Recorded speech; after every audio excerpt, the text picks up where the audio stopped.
There are so many people available to you who can be resources to you. It's a much larger group, so you get a lot more information.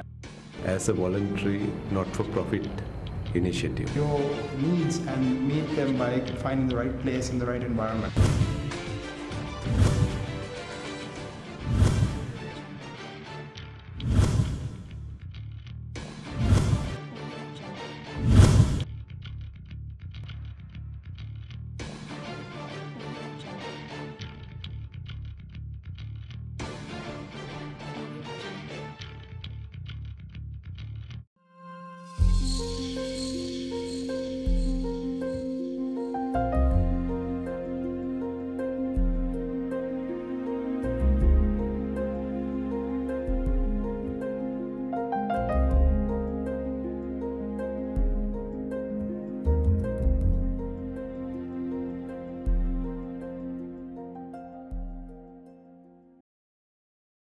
My name is Sabrina and I'm a sophomore at Harvard and I'm a coordinator at the admissions office. Welcome to the US and Canada Undergraduate Conference by SL2College. I'll start off by introducing SL2College. It's a network that provides free and unbiased information. It's about students helping students and sharing experiences. It's about the importance of giving back to your community. This is our website, www.sl2college.org, very easy to remember. You also might be wondering what you can get out of SL2College. What are the different ways by which SL2College helps students?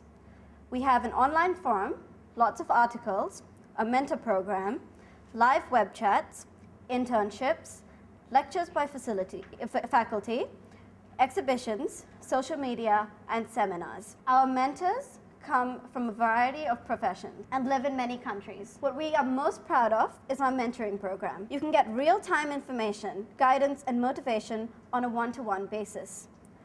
Our mentors are mostly current undergraduate students in the US. Our mentees are matched with mentors for a program of interest for 3 to 4 months until the application process is finished, and you work together on the undergraduate application process, from essays to personal experiences. We ask you to join our Facebook group. It's called Sri Lankans Applying to the United States, for information and the mentoring program and to have all your questions answered. Today we're going to touch on the following: why study in the US, deadlines, the application in detail, and that's a list of things you need to submit for your application. We're going to go through each one in detail and tell you how to perfect each step. We're also going to talk about college life, so what you can experience in university and expect to see. And we're also going to talk about the concept of a gap year. I now hand over to my fellow mentors from top colleges in the United States. So when I was in my final years of school and I was researching for my universities, the biggest dilemma I faced was that there were so many choices. There are so many reputable universities around the world that you really don't know where to apply. There's no lack for choice. So that's when it comes down to why choose a university in USA. And these were some of the reasons which helped me decide. The first reason is that you have the option of doing majors and minors instead of just the traditional single degree option. Now the great thing about this is if you have a multitude of interests in varying fields, USA lets you pursue this. Of course, in places like the United Kingdom, you do get the choice of options like PPE, which is philosophy, political science, and economics, and other such combinations, but these combinations are quite limited. In USA, you can major in fields as varying as you can double major in things like economics and history of art or chemistry and literature. You have the option, so you can literally study anything you want. The second reason is that it gives you a rounded education and the option to decide on your major later. You don't need to declare exactly what you're going to study in your application process. First of all, the 2 years that you'd be dabbling with different subjects, it will not only give you a more rounded education in that you know more about the world around you, but those 2 years you'd gain the experience that you need to know more about yourself and the subject area which interests you. So by the time you do realize what major you want to do, it's exactly what you want, and you'd enjoy doing it. The third reason is one of the biggest reasons students usually choose USA. There's so much of possibility of getting financial aid. The thing we have to accept is college is getting more and more expensive by the year. And it is a burden financially. Many US institutions give different types of financial aid, which they'll be touching on later. But it's not just about affording college tuition. There is living expense included when you're thinking about costs, travel expense, and even money that you'll need for postgraduate studies, which you'd need to save up. So applying for financial aid really, really reduces this burden. And then fourth, you have the type of lifestyle choice. What we have to think about, it's not just education when we're going off to college. We are going to live there for 4 years, so we have to like the place that we're going to, because it's a foreign country.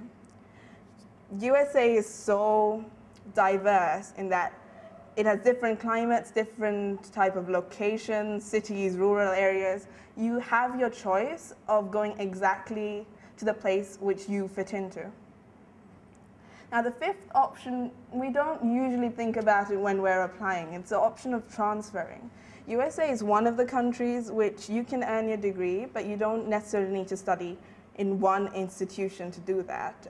Suppose a couple of years down your undergraduate, you want to move to another, transfer to another university, you can do that.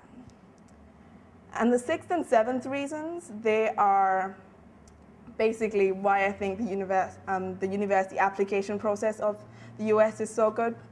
I did UCAS also.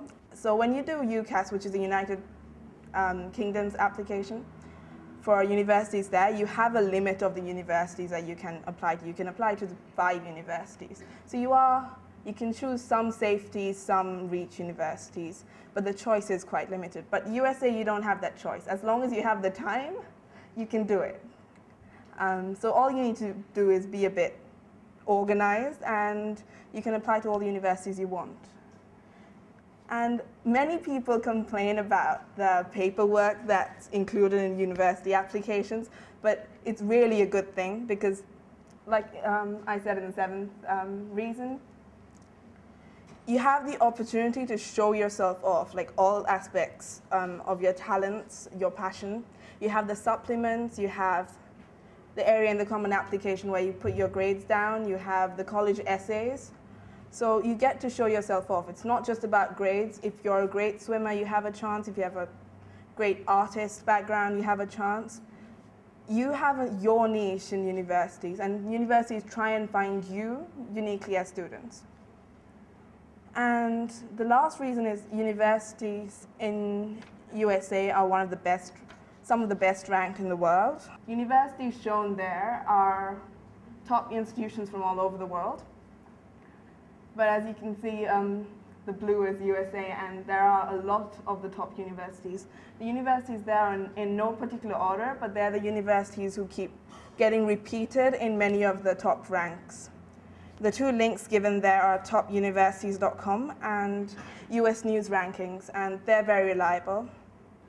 If you're interested, the most recent rankings which got released as of July this year was the Forbes list, but for anyone who's interested, I can read out the top 8 universities there. And they are first Princeton, second Williams College, third Stanford University, fourth University of Chicago, fifth Yale, sixth Harvard, seventh United States Military Academy, and 8th Columbia University in New York. Now that's just for anyone who's interested. The Forbes list actually has ranked 650 colleges. But when it comes to ranking, it's not just about overall ranking. If you're interested in ranking, you should ideally look into subject-specific rankings too, because those universities would have the biggest reputation for their subject, and it's because they have the best professors and the best lab facilities and the best libraries for that subject. For example, MIT has to do with engineering, Cornell for sciences, Chicago for economics, and so on. That's about it. These are the reasons which helped me decide, and I hope it's made it simpler for you too. Thank you.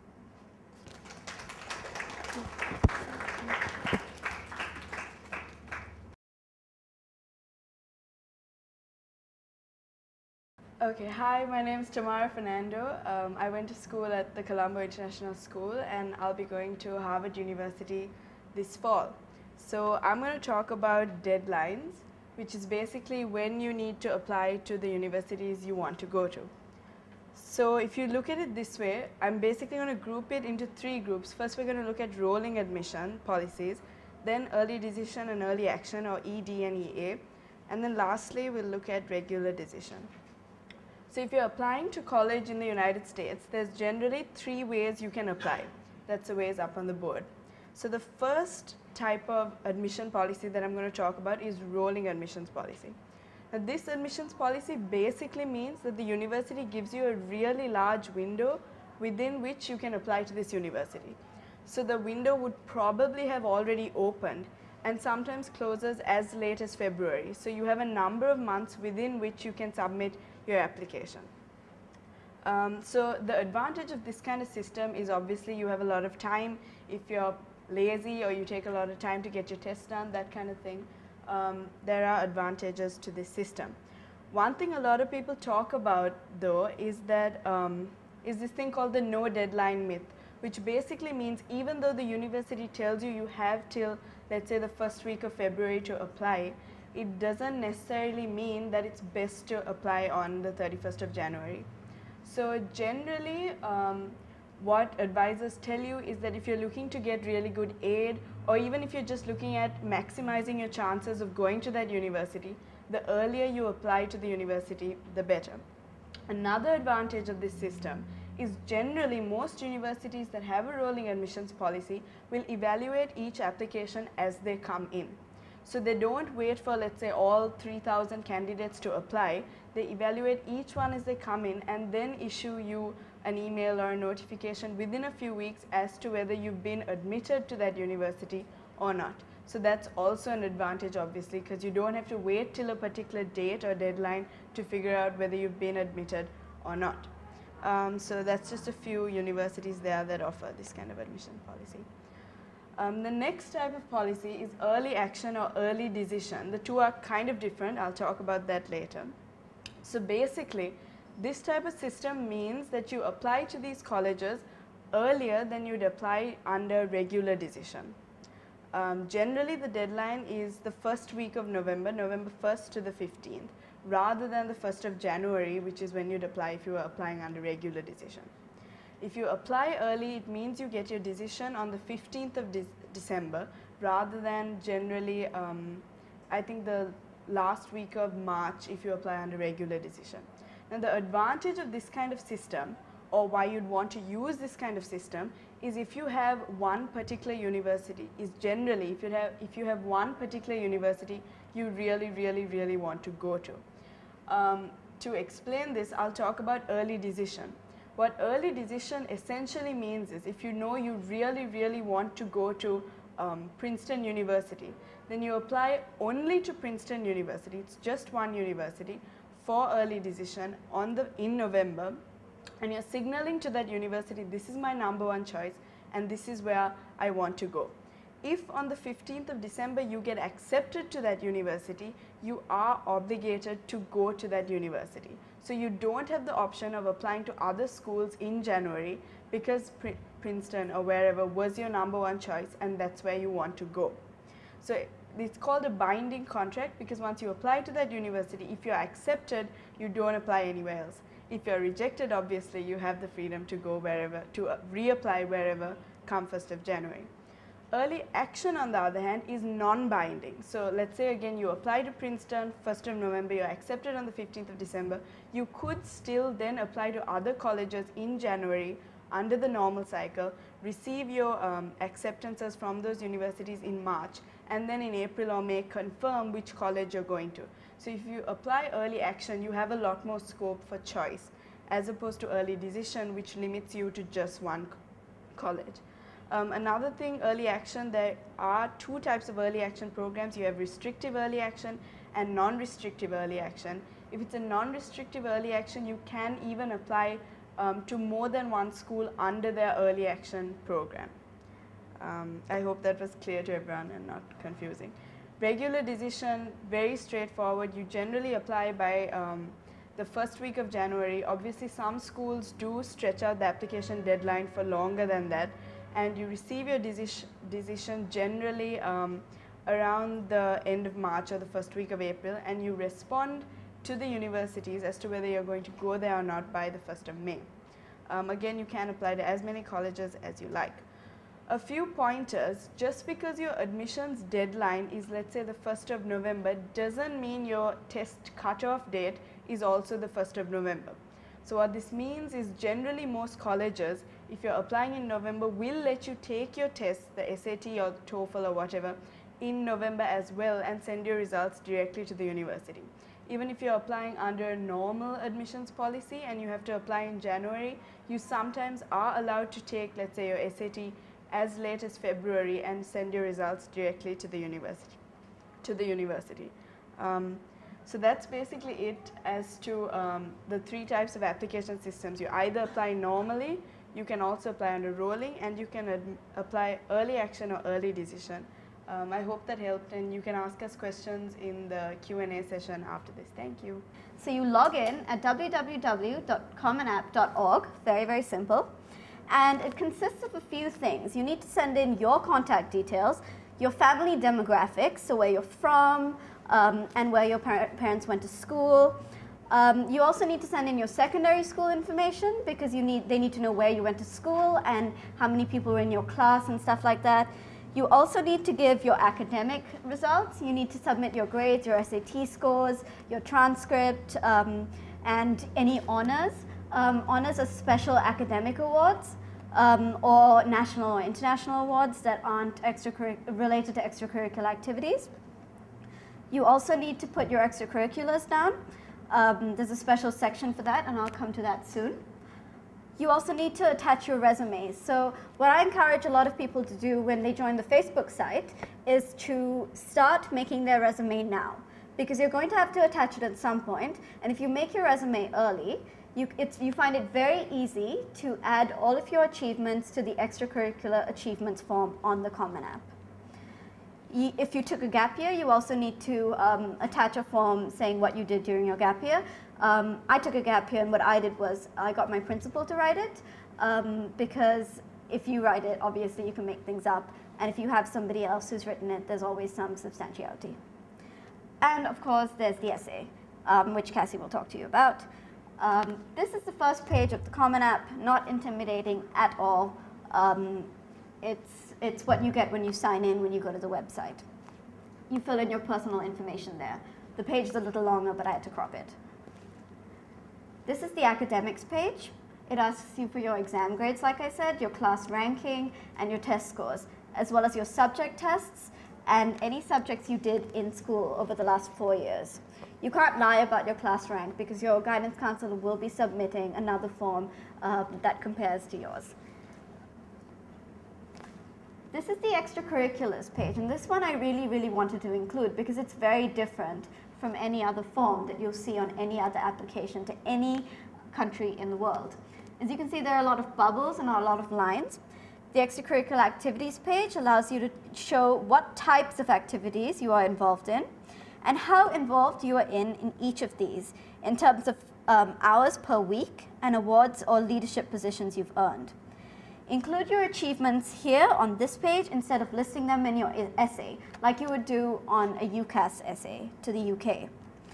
This includes sports, the performing arts, community service, or any other hobby or activity outside class, including writing or designing. Cassie's going to tell you more about what you should do for your essay. I'm a sophomore at Harvard University. Today I'm going to be talking to you about the essay. And I feel that the essay is probably one of the most important parts of the application process. And I'll tell you why. When you're applying to the UK, you have the interview, and that's vital to the application. While you do have interviews for when you're applying to America as well, and I'll talk about that later, the essay in a way acts as a kind of interview, because it tells the admissions officer that you're not just a number. It reveals to them your voice, who you are as a person, how you've come to be what you are at that moment in time. And So when you are thinking about writing your essay, it's important to think about what exactly do I want to write about. And choosing the right topic is vital in writing a good essay. It doesn't have to be academically informative, so it's not a dissertation, it's not a thesis, it's a story. And the main protagonist of the story is you, the student. I read a book, just a few essays from a book, and I think it was called 50 Successful Harvard Essays, which I borrowed from my guidance counselor at my school, which was CIS. And I strongly recommend reading just about 3 essays from that book, because it gives you a sense of what the essay should be.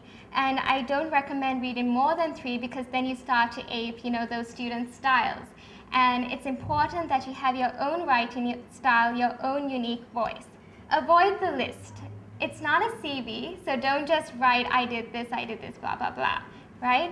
A touch of humor is useful. If you're not witty or funny like me, because I'm not at all witty, then just leave it out. Don't try to be funny if you're not. It just comes across as really bad tone. And I think this is a key point, right? Because the essay gives you a chance to showcase who you are, and thereby your voice is the most important part of the essay. And I strongly recommend asking a friend or a teacher to read it and ask them, am I representing myself? Is this me talking, or am I pretending to be something that I'm not? Because if you try to ape what you believe to be the model Ivy League student or the model liberal arts college student, or what you think the college is looking for, you will fail. And I'm saying this because the admissions officers are very well trained in detecting if you're lying or if you're trying to be someone you're not. So be honest, make sure that your voice comes through clearly, and reveal your character. You need to reveal who you are as a person, and this is key for the admissions officers to help them kind of figure out if you're a good fit for that university. Mechanics matter. Grammar is very important. If you make any kind of grammatical error, that really goes against you, and same goes for spelling. So my advice is proofread, proofread, proofread, give it to people to look through. Don't allow them to edit it, because if you allow them to edit it, then you're changing your voice, and you want your voice to come through. So just get them to check to see, is my voice coming through? Are there any grammatical errors? Are there any spelling mistakes? To sum it up, because I know that there are a lot of things to remember when writing the essay, but to sum it up, I put these sticky notes, and the reason I put these sticky notes on the slide is this is how my second-hand rundown PC computer looked like a year ago. I just stuck pieces of sticky note, and this is what it had on them, or something similar, to remind me while I was typing out my essays what I wanted them to be. And I feel that, please correct me if I'm wrong, but I feel that these are pretty important points. Number 1, be creative. The admissions officers are reading so many essays. They read thousands of essays. And so you need to think, how is my essay going to stand out? How do I make them stop and say, hey, this is interesting? And you can do that by having a gripping opening or a gripping ending, and obviously a very interesting topic. So be creative. Don't go for like writing poetry or anything. I'm not advising you to do that. But try to think out of the box, right? Second of all, what do I want them to know about me? The way I approached the essay is I thought, hey, they have my SAT scores, they have my A-level results, they have my activity list. But what else do I want them to know about me that they can't already get just by looking at my scores and my activities? What do I want them to know something about my personality, about my character, about my passions? And So either you can elaborate on one important activity in your activity list that like a life-changing event, or you can talk about your passion for cooking. I mean, as long as you are truly passionate about what you're talking about, then you can really pick anything. For example, I wrote about my pet cow for my Harvard essay. And the reason I wrote this is it was basically, I bought this cow on my 18th birthday from the slaughterhouse, from the abattoir, and I was actually like saving money because when I was like 12 or 13, I was like, hey, I want a big party, you know, with my friends, DJ, everything. And then as I grew older, I started to realize that I could use that money to save a life. And I love animals. I grew up in South Africa for the first 8 years of my life. So we used to go on safari. I just adore animals. And so I was like, I'm going to buy a cow. And I never had the intention of, oh, I'm going to buy a cow in order to write about it for my application to Harvard. Not at all. I just decided to write about Satya, that's my cow, because I wanted Harvard to know, okay, they have my grades, they have my activities, but I want them to know that I like animals. I want them to know that I value saving a life over material parties and stuff like that. And I also wrote about video games for my Common App essay because I love video games. So don't be afraid. If you have a passion for something, then write about it. It can be anything. And one MIT counselor, I think, told me, just write about cooking if you love it. It doesn't matter. As the admissions officers can tell if you have a true passion, and they want to see that you have a passion for something, and it can be anything. So just be true to yourself. So, oh, well, that comes to my next point, be passionate, be unique, be you. So again, don't try to ape anyone, just be yourself. And is it perfect? So this is about proofreading, proofreading, proofreading. I made so many changes to my essay. I'm like that. I just like tend to cut sections off, retype stuff. I made several drafts. And ultimately, you need to be happy with what you sent in, because a half-hearted essay done at the last minute can really break an application.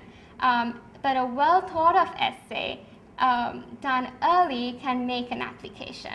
Hi everyone, my name is Nihara. I'm a junior at MIT and I'm studying economics and maths. So first I'm going to talk to you about the college supplements to the Common Application, as well as how you should choose the colleges you should apply to. Because like Lakshmi mentioned earlier, there are a lot of colleges in the US and it can be kind of a daunting experience as to which ones you can pick, or which ones you should pick, because you shouldn't be applying to hundreds and hundreds of colleges because it's a time-consuming process. So first, let me start by saying most people advise you to apply to around 10 to 15 colleges, and these should more or less be evenly spread out between reach, match, and safety schools, with maybe a slight leaning towards the match schools. So for example, if you're applying to 10 universities, you should probably have 3 reach schools, 4 match, and 3 safeties.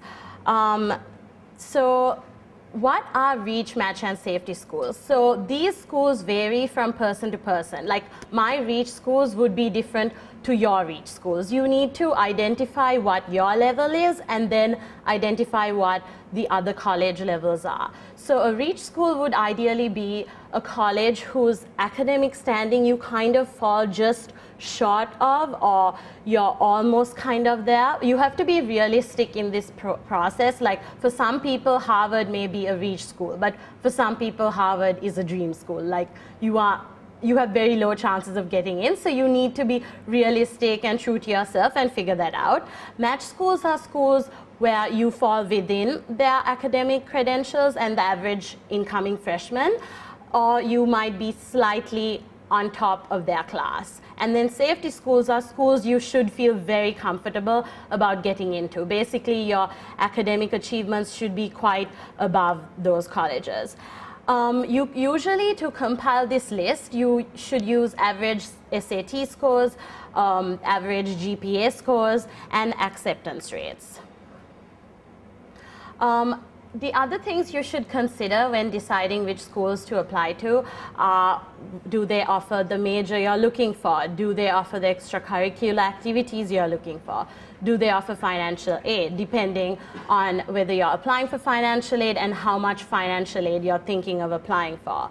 Also, school size. Are you going to be comfortable at a liberal arts school where your graduating class will be maybe around 300 to 500 students, or would you like a big state school where your graduating class would be thousands of students?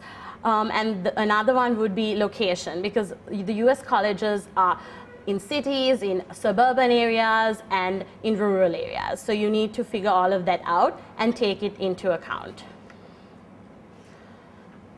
When you're doing your research, one thing I really recommend is to look for resources that are written by students at those colleges, because I think that gives you a very good inside perspective on what the universities are actually like. So that is one website that I used. It's written by students, www.unigo.com. And the Yale Daily News also publishes an annual book, which is really great. So the important thing is to choose colleges you will be happy at and a place you know you will succeed. Finally, once you have picked these colleges, you have to fill out the college supplement to the Common Application. When you create your Common Application account and you enter in the schools you're going to apply to, the supplements will appear in the supplements tab, and then you would need to fill these out. For example, the University of Chicago is one such school that has a supplement to the Common Application. These supplements have a variety of questions. Some of them cover your name and background just like the Common Application did, but a key component in the supplements again are your essays. And some of these essays are self-reflective essays like you have in the Common Application. For example, who has been a great mentor to you, or describe an intellectual experience, things like that. And then you have another very common essay, which is the why do you want to go to this school, or why is this school a good match for you essay. You find this in 80% of your supplements. So for this, I really advise you to be as personal or as specific as possible with that college. Don't give broad, vague reasons that could, apply to any school. For example, don't say, oh, I like the class size in this liberal arts school, because most liberal arts schools are small. What makes it extra special, or what makes it match to what you want in a higher education? So again, the resources I mentioned earlier are really useful for this. The next thing I'm going to talk about is the teacher recommendation forms. So the US colleges usually require 2 teacher recommendation forms that need to be filled out by our teachers. You don't need to worry too much about this, because when you fill in your Common Application, you'll be asked to enter in the 2 teachers' email addresses, and they will automatically get an email from the system. They will get an email from the system that will direct them to filling the teacher recommendation form. So all you need to do is just enter those email addresses when you're filling in the form at the beginning. So with teacher recommendations, there are 2 types. You have the Common Application teacher recommendations and the school-specific ones that colleges like MIT have, I know. There are a couple of other colleges also that have specific recommendation forms. They both follow more or less the same format. So basically for both of them, what you need to do is just enter the email addresses and everything will be taken care of by your teachers. Okay, the next thing I want to talk about is sort of how to choose teachers that you want to write your recommendations. You want to have teachers who have taught you for a long period of time, usually 2 years at least. Pick teachers who like you, teachers whose subject you're good at. It would make sense to be an A-grade student in a class rather than have a teacher whose class you are getting a C in to have your recommendation letter written by. Make sure you have 2 teachers from different subject areas. Don't have it be your O-level literature teacher and your A-level literature teacher. And one possibility is to have the teacher who teaches your, or somebody who teaches a subject related to your future major, write your recommendation letter. So beforehand, it's advisable to ask your teachers if it's okay if you enter in their email addresses and have them write your recommendation letters. As you know, there are deadlines, the 15th of November for the early action programs and the 1st of January for regular decision. Make sure you remind them with plenty of time ahead. And finally, it would be advisable to give them a resume beforehand so they know what sort of things they can talk about. And if they do ask you what you would like written in the recommendation form, you can tell them any specific things and ask them to be personal and descriptive, because this letter is supposed to be more than just a list of academic achievements.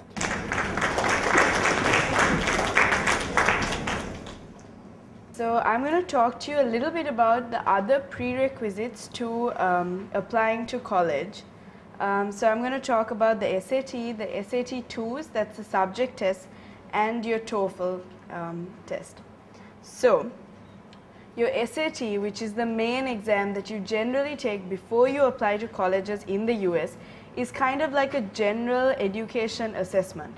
So it's split into 3 parts: critical reading, writing, and mathematics. So 3 sections to the SAT.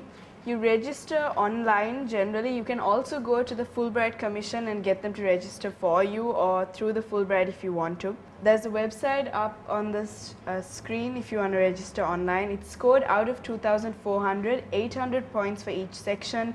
There is negative marking if you enter incorrect answers as well. Now, one thing I'd like to say, in the following slides, there's just a brief overview of what the test looks like, in case you really have no idea what the test looks like. But just a little bit about your SAT scores and how important they are. Sabrina is going to tell you more about this later, but I think there's sometimes a misconception that it's all about your SAT score when you are applying to the US, which it really isn't. So you have kids who get into Ivy League schools with 1,900 or 1,800 on their SATs, and you also have kids who obviously have perfect SAT scores. One thing you can do when you're taking the required tests prior to applying to universities is check the university admission websites, because they generally have the mean score range for that university. They'll also tell you how many SAT subject tests, that's the SAT-2, you're required to take. But let's first look at the different sections on the SAT. So there's a mathematics section where you have 2 25-minute sections and 1 20-minute section. It has a mixture of, again, MCQs and grid-in questions. You can take some of the links down if you want some online study guides or sites where you can practice questions. But if you just Google SAT Maths Help, you'll have plenty of websites, links you can follow to practice. That's generally what the papers look like. So the third slide on the right is what a grid-in question looks like. The rest is all multiple choice. Then you have the reading section, which is again 3 scored sections, 2 25-minute sections and 1 20-minute section. You have sentence completion questions, and you also have short and long reading passages. The critical reading sections normally begin with sentence questions, whereas the remainder of the passage is kind of like a comprehension test.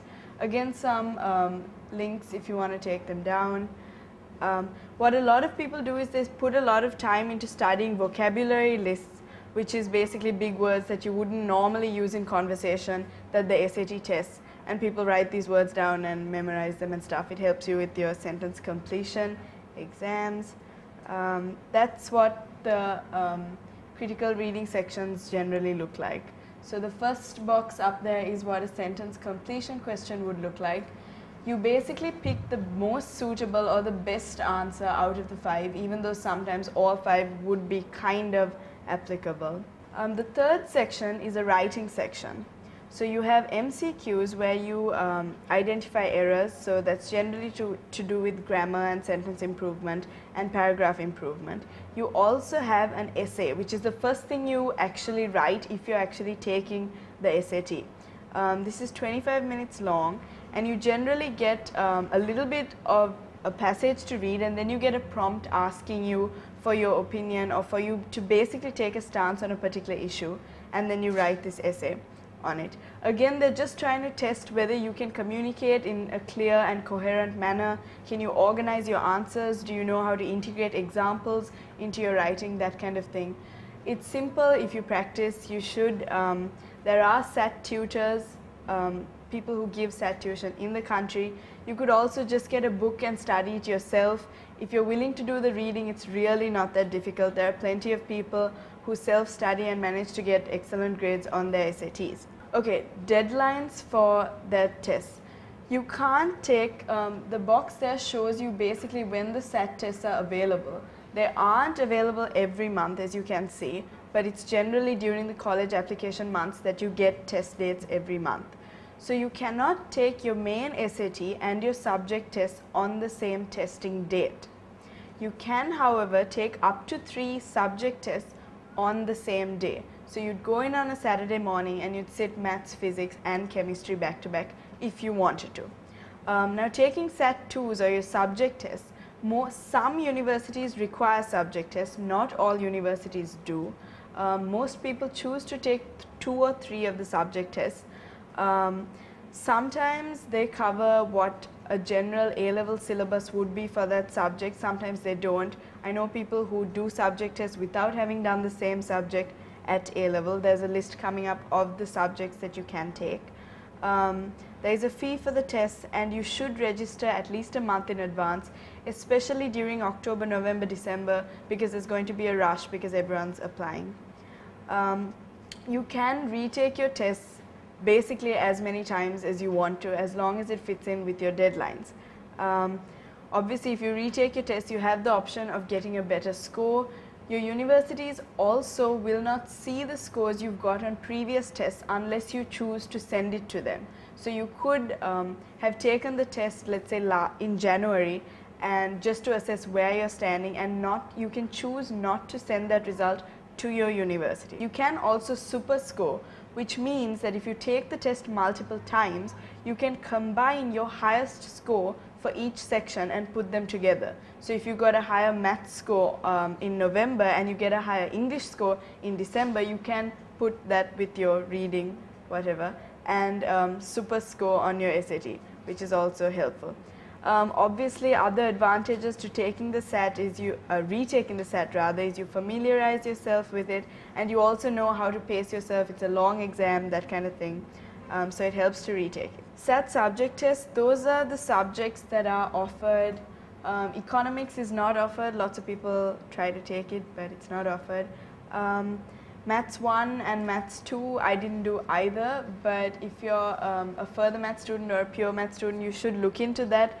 Some universities say that Maths 1 and Maths 2 basically count for the same thing, so you'd need a 3rd subject test if you're applying to the university. You can't take Maths 1 and 2 as your 2 separate subjects. Again, you can get lots of books on this kind of stuff, Vijitayapa, Markeen, or the Fulbright Library. They'll all have books that you can buy, do the practice test, read the tips. It's 1 hour, I think each paper is, if I'm not mistaken. All MCQs generally. Then you have the TOEFL, which is basically an assessment of your writing. It's generally a really, really easy test. Register online again at www.ets.org. Again, register early before test dates fill up. There are, however, more frequent test dates for TOEFL or IELTS than the SAT. You also get practice books for your TOEFL. You have CDs that you can practice with.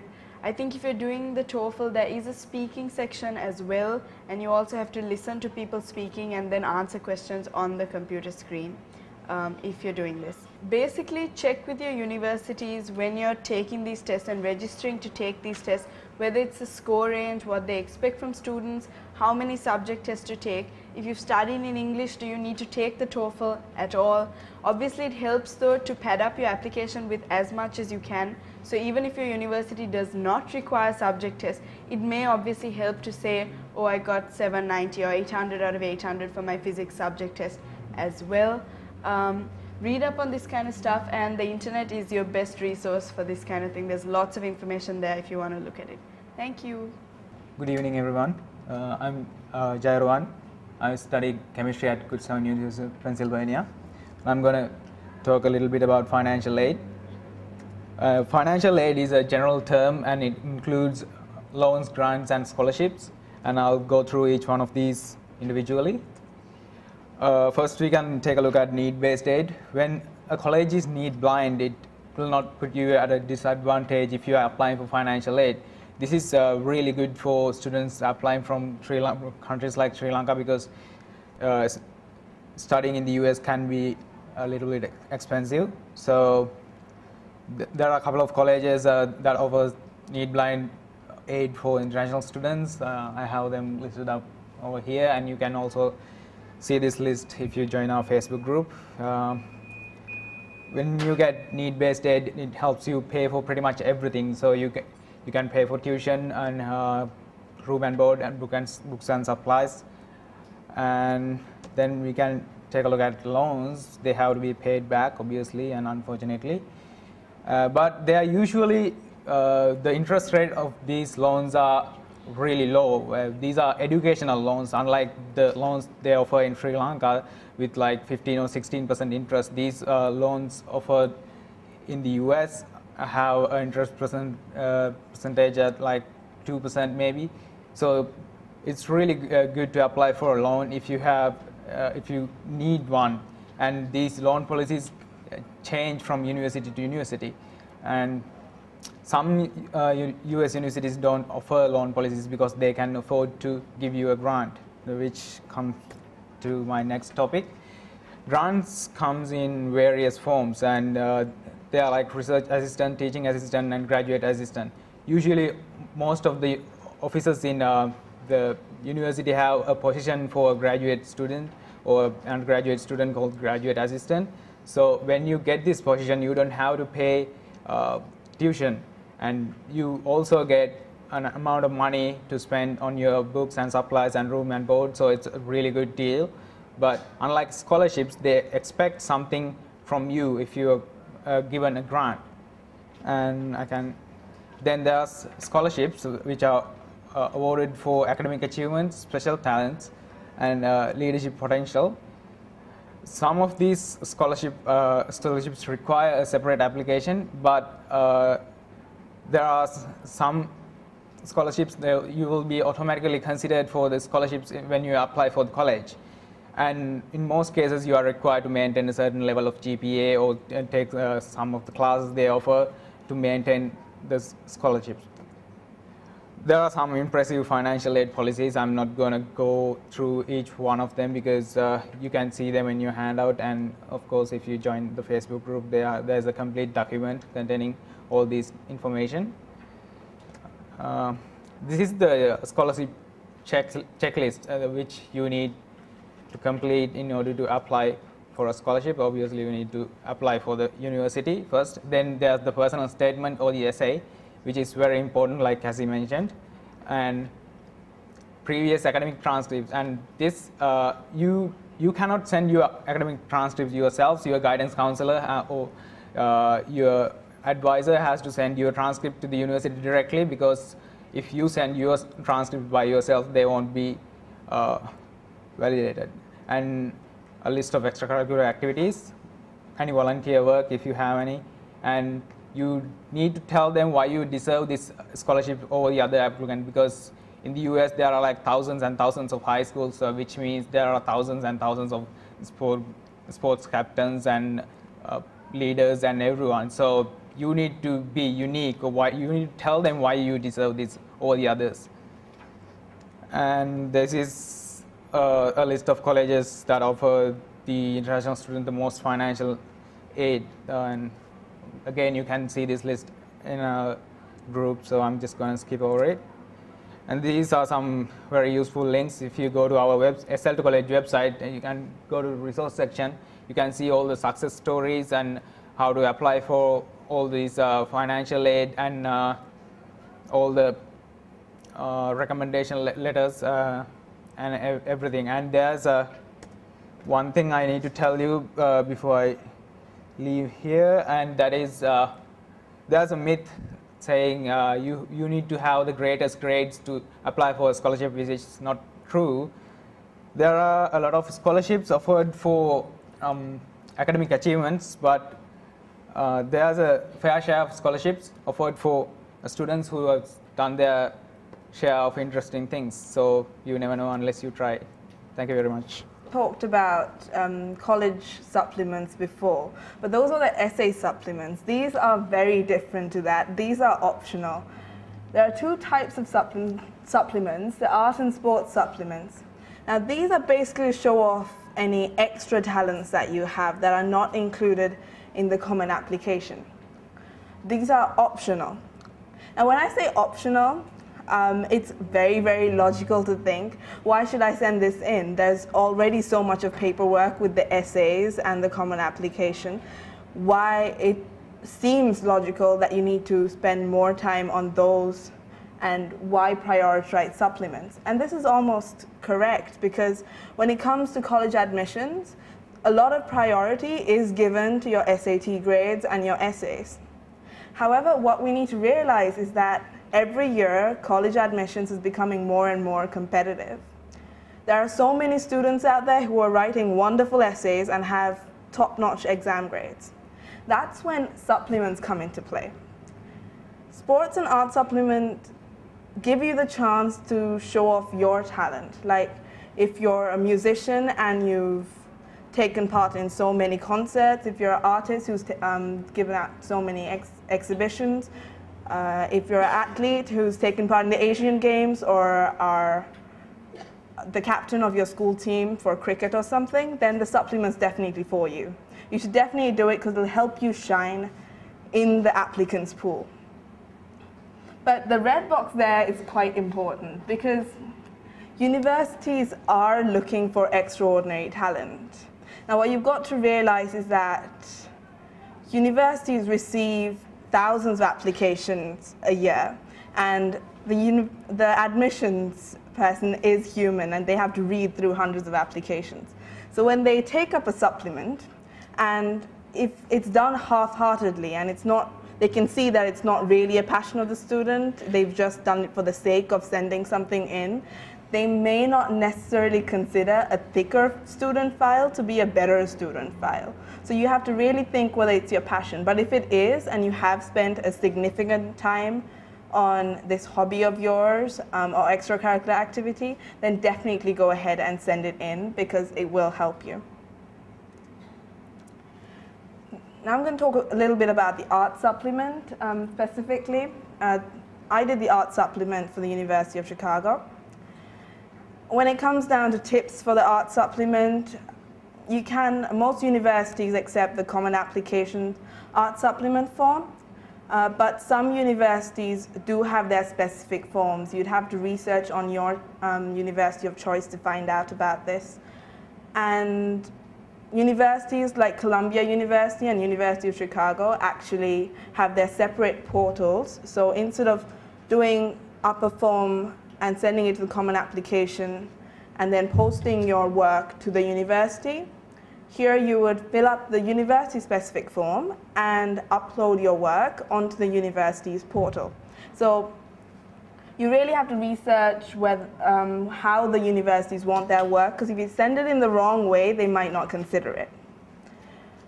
Things you can send in the art supplement. That's up there. You can send a DVD or CD or a URL link of your work in film, theatre, dance, visual art, etc. Some universities, for visual arts, they do also accept portfolios. So you have to read up university specifics for that. You should also send a recommendation letter from a teacher who has guided you in this field of study, and a resume of your achievements, like if you did art, like I did, a list of the exhibitions you have taken part in, any exams you've done in that subject, etc. Having done the supplement, the two things that I can stress on if I was going to give any advice is, one, keep an eye on university specifics, and secondly, keep an eye on deadlines. Because most universities, they do accept the art supplement with the college application deadline, and some even a little bit later. But there are universities which require it earlier than the college application even. Stanford University is one of them, where the deadline is December 1st for the supplement. So keep an eye on those things, because supplements do take some work, but if you do it, you know you have shown that extra bit of information to the university. But if you don't do it, don't worry, because there are so many students who get into their top choice universities without the supplement every year. Thank you. I'm going to be talking about the interview. The interview is not mandatory. It differs from university, from college to college. Sometimes the interviewer contacts you. That was the case for my Harvard interview, but sometimes you have to contact the interviewer, like MIT gives you the interviewer's email address or contact details, and you have to touch base and arrange a date to have the interview on. Often someone from your region, but it can be a Sri Lankan alumni that's working abroad, and if that's the case, then your interview will be done over the phone or over Skype, whatever you prefer. And really, the interviewers just want you to feel comfortable. It's very relaxed. It's not like the UK interviews, which I've heard are just, you know, really scary. And yeah, it's not like that. They're not going to test your knowledge. I hope they don't. They didn't test mine. So it's not academically based. And it's just for them to get a sense of what your personality is like and whether you'd be a good fit in a good fit to the college that they're representing. And it's just one part of your application, so don't worry if it goes badly. It's not going to like break your application, but just do your best, take a deep breath, calm down, and have fun with it, because they're really friendly.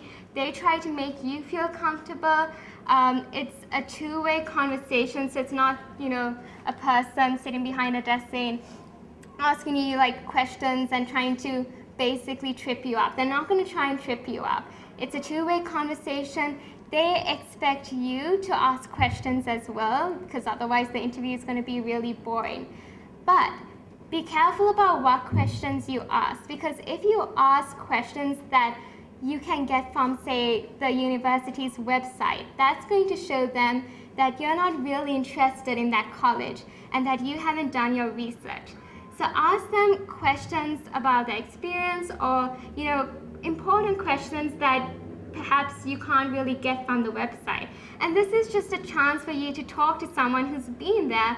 And I mean, I thought my interviews were a lot of fun. So a piece of advice that Mr. Bradman Virakun, who was an advisor to several presidents, and I met him after the whole application process, but he said something about how he conducts himself in an interview, and it really stuck. And he said, you need to be a spark. And for me, I thought, wow, that's so concise, but it conveys so much. Be a spark, and that's not just for the interview, but your entire application needs to be a spark and stand out from the thousands and thousands of other applicants who are applying to that college. I just want to say that, because a few people have spoken to me and they've said, Cassie, like, I feel I'm not confident about applying to the college of my dreams, because I feel that my extracurriculars aren't enough, my grades aren't good enough, I'm just not good enough. And I'm sure that a lot of you in the audience are feeling that way. And I just want to tell you to believe in yourself. And this sounds really cliched, but if you don't have confidence in yourself, right, how can you expect an admissions officer and a college to have confidence in you? So first, you need to think, okay, I'm good enough, right? So I might not have the best grades, so I might not have the best extracurriculars, for example. But you need to realize that you have other things to offer that maybe you don't even know yet, but the admissions officer will be able to detect that. So I just want to say, Do your best, have confidence in yourself, and good luck to all of you.